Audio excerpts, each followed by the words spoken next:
Élèves de B8, bonjour. Notre leçon est intitulée « La réponse immunitaire spécifique ». À la fin de cette vidéo, l'élève sera capable de savoir les objectifs suivants. Faisons une petite révision à propos du système immunitaire. Qu'est-ce que le système immunitaire? Notre corps est formé d'un complexe de cellules, organes et molécules qui protègent le corps et combattent les pathogènes. Ceci est nommé le système immunitaire. Ce sont les cellules, ce sont les organes et les molécules qui combattent les pathogènes. Maintenant, quels sont les éléments de la première ligne de défense? Bien sûr, ce sont les barrières naturelles comme la peau, le mucus. Faisons une petite révision à propos de la première ligne de défense. La première ligne de défense est non spécifique et contient la peau et les membranes muqueuses. Maintenant, si la première ligne de défense n'arrivait pas à défendre notre corps, que se passe-t-il? Il y a intervention de la seconde ligne de défense qui est la première réponse immunitaire. Faisons attention ici, seconde ligne de défense qui est la première réponse immunitaire qui inclut les macrophages, aux globules blancs, aux phagocytes. Le macrophage et le granulocyte, impliqués dans la réponse inflammatoire, jouent un rôle très important dans la lutte contre les pathogènes par un mécanisme très organisé appelé la phagocytose. Ici, on voit le phagocyte qui englobe les différents types de pathogènes. Donc, la réponse immunitaire ici est non spécifique car elle reconnaît et tue le pathogène indépendamment de sa nature. Que se passe-t-il après la phagocytose? Que se passe-t-il si les phagocytes n'arrivaient pas à tuer les pathogènes? Meurent-ils? La troisième ligne de défense intervient-elle? Ou un autre type de cellule est-il alerté? Bien sûr, il y a intervention de la troisième ligne de défense et il y a intervention d'un autre type de cellules. Faisons ici une petite révision à propos des cellules du système immunitaire. Les globules blancs sont les granulocytes, les lymphocytes et les monocytes. Les granulocytes qui ont un noyau polylobé, les lymphocytes qui ont un noyau arrondi et les monocytes qui ont un noyau arqué. Prenons les lymphocytes à part. Les lymphocytes sont de deux types, lymphocyte B et lymphocyte T. Les deux lymphocytes B et T ont un noyau arrondi. Prenons maintenant à part les lymphocytes T. Les lymphocytes T sont de deux types. Lymphocyte T helper, TH, et lymphocyte T tueuse, TC, petit c, c'est-à-dire T cytotoxique. Quelle est la structure des cellules T helper, TH? Ici, on voit deux cellules T.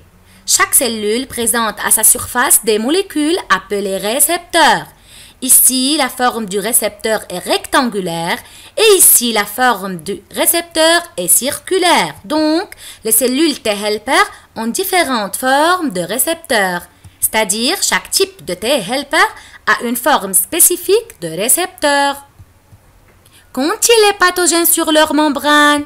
Comme on a déjà vu que la cellule T helper présente à sa surface des molécules marqueurs appelées récepteurs, encore le pathogène présente à sa surface des molécules marqueurs appelées antigènes. La forme de l'antigène varie d'un pathogène à l'autre. Ici, la forme de l'antigène est rectangulaire et ici, la forme de l'antigène est circulaire. Quel est le rôle des cellules T helper? L'activation de la réponse immunitaire commence quand le pathogène entre dans le corps. Le macrophage présente les fragments de l'antigène à sa surface. Elle sera nommée une cellule présentant l'antigène. Puis, Cette cellule présentant l'antigène se lie complémentairement à la cellule T helper pour activer d'autres types de lymphocytes. Et maintenant, quelle est l'importance de la présence des antigènes et des récepteurs? La figure A montre le virus de la grippe qui porte des points aux molécules marqueurs sur sa membrane.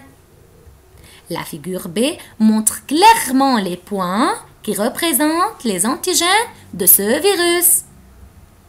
La figure C montre les récepteurs d'un seul type de cellule T helper.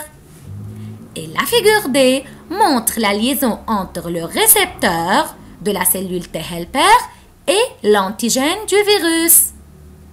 Cette liaison ressemble à une clé et sa serrure. Cette vidéo montre la liaison entre l'antigène du virus et le récepteur de la cellule TH comme la clé et sa serrure. Et maintenant, quel est le premier rôle des T helper?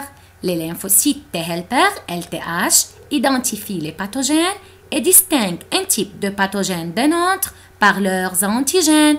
Après ceci, les cellules T helper sont activées. Est-ce que la seconde réponse immunitaire, troisième ligne de défense dans le corps qui implique l'activation des cellules T helper, est-elle spécifique? Bien sûr, oui, car chaque type de cellule T est capable de reconnaître un seul type d'antigène, comme l'action de la clé et de sa serrure. Voilà comment. Et maintenant, définir la réponse immunitaire spécifique. C'est une réponse qui est dirigée directement vers un type spécifique de pathogène. Arrêtez maintenant la vidéo et faire l'application suivante. Relier le lymphocyte T helper à son antigène correspondant. Voilà la cellule T helper qui a un récepteur de forme triangulaire.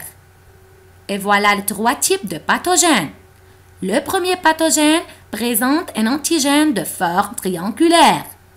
Le deuxième pathogène présente un antigène de forme circulaire. Et le troisième pathogène présente un antigène de forme rectangulaire. À votre avis, quel est le pathogène identifié par la cellule T helper? Bien sûr, c'est le pathogène A qui a l'antigène triangulaire et qui est complémentaire au récepteur triangulaire de la cellule T helper. Merci pour votre attention.